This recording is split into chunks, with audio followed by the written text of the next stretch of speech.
deforestation have made this a profitable area for agribusiness.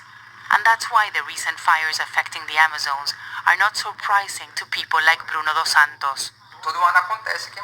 Every year there are fires, but the situation is worse now because of climate change and the president. He basically tells people to go and cut down trees and nothing will happen to them. The data we have here shows the heat, and it can be verified whether it's a fire. He compares the maps of 2018 with what is happening this year. Millions of trees gone with the help of seesaws and fire. The map shows us where the fires are.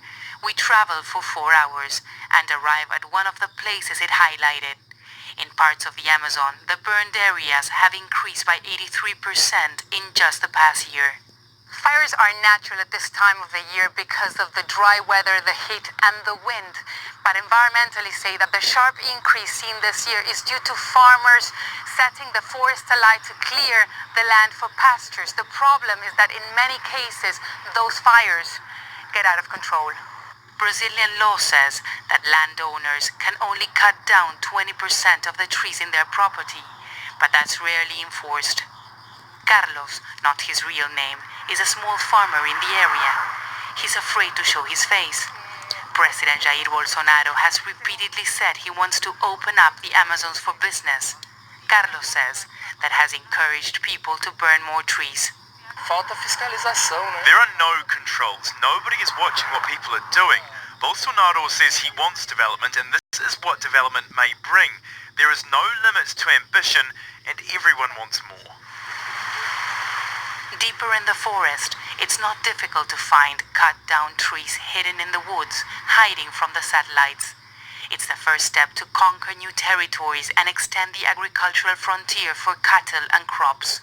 The government insists the situation is no worse than previous years, but satellite imagery shows something different. And that's why countries like Germany and Norway have halted all payments to the Amazon Fund, accusing the government of failing to protect the environment. Renato Farias has lived in this area his whole life.